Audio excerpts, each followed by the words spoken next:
Okay, let's now take on a new topic, which is the idea about significant figures, also simply called Sig Figs.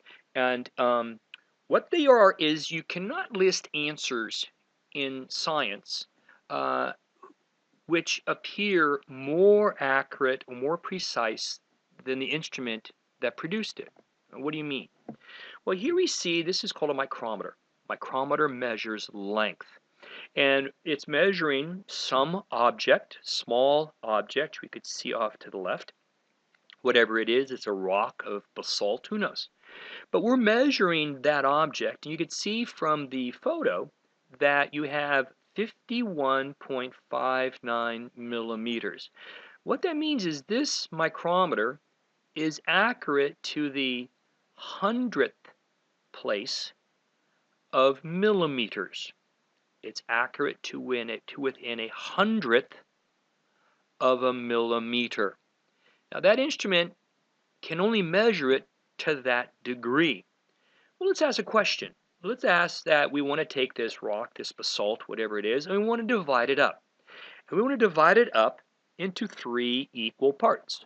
So you say, right, let's divide this object, which is 51.59 millimeters, and divide it into 3 equal parts. And ask the question, if we could do that, how long would the 3 each part be? And the answer is, if you punch in your calculator, you get a 17.196666667 millimeters, because that's what the calculator says. You would write that down on your paper. But that's not correct. The reason why it's not correct is that that number of an answer, 17.19 blah blah blah blah, that is an answer that is much more precise. It's much more of an accurate number than the instrument itself could possibly deliver. And the result is you can't use it because it implies there's greater accuracy than you actually got. So, well, what do I do? Well, what you do is you take the answer in your calculator and you round it off so that the number you get is within the limit that the instrument that was used to produce it. So you could see how we would then list the number as 17.20 since 51.59 has 2 decimal points to the right. Our answer can only have 2 decimals to the right. Therefore, we would list it that way. That is correct. And also note, you always list units with the number. No naked numbers allowed. That's against the rules. You always have to have units listed for the answer so we know what kind of measurement was taken. So what exactly constitutes a sig fig? A sig fig is the degree of precision of the measurement. And knowing what the sig figs are is what you know for certain is accurate. And that means you're within the limit of the instrument. So you can see here that this particular instrument produced a measurement of 45.872. The last one is estimated, but you still consider that correct.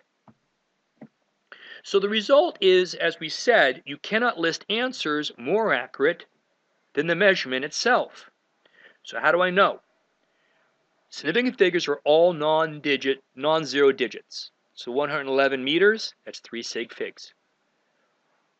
Also included is all zeros between non-zero digits. These are called captured. So captured zeros count.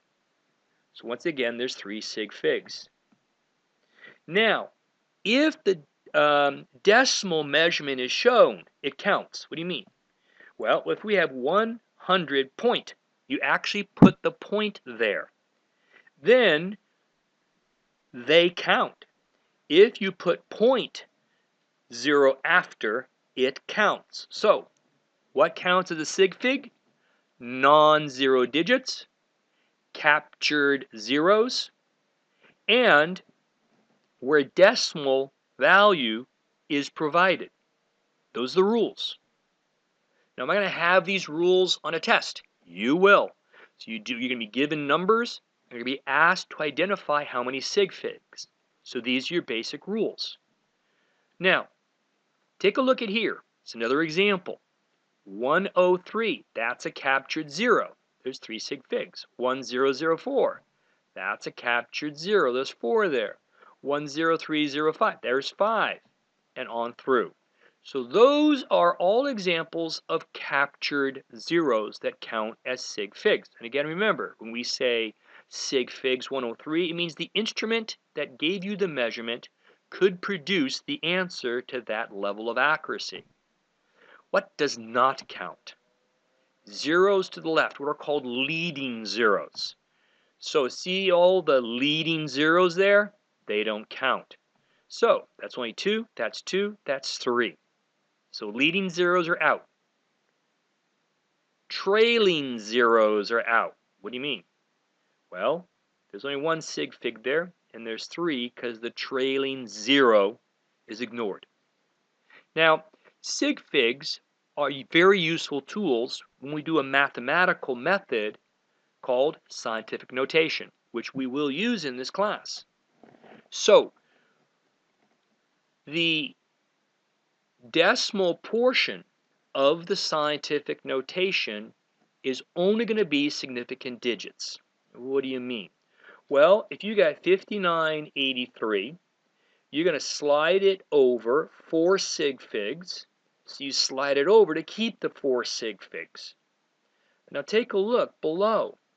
Those are leading zeros in front of the 34. So you don't use it. There's only 2 sig figs there. Therefore, you can only use 2 sig figs in the scientific notation. So we will move through a lot of scientific notation in this class, and that's how you work with them. What's the big deal here? Well, here's the big deal. Let's suggest you have 3 objects. The first object is measured to within 5.74 meters. You have a second object that has a length of 0.823 and a third one that's length 2.651.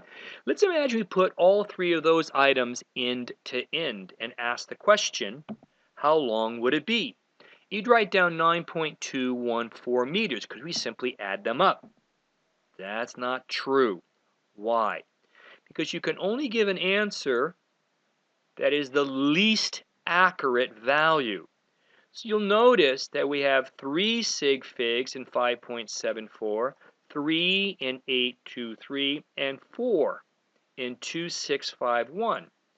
Well, you can't go that route because after the 4, we don't know.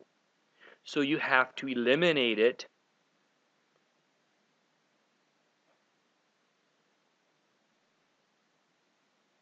You have to eliminate it so that the answer must have the same number of sig figs to the right of the decimal as the measurement with the fewest sig figs to the right, because that is the least accurate.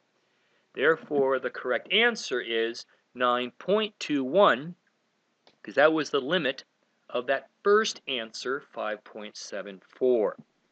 Now, having taught you all of this, here's how it's going to work.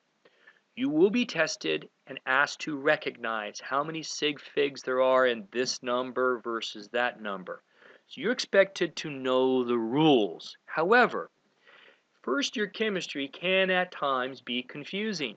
And so to ask students to solve the chem problems and then actually go and always obey the sig fig, it gets confusing. So here it is.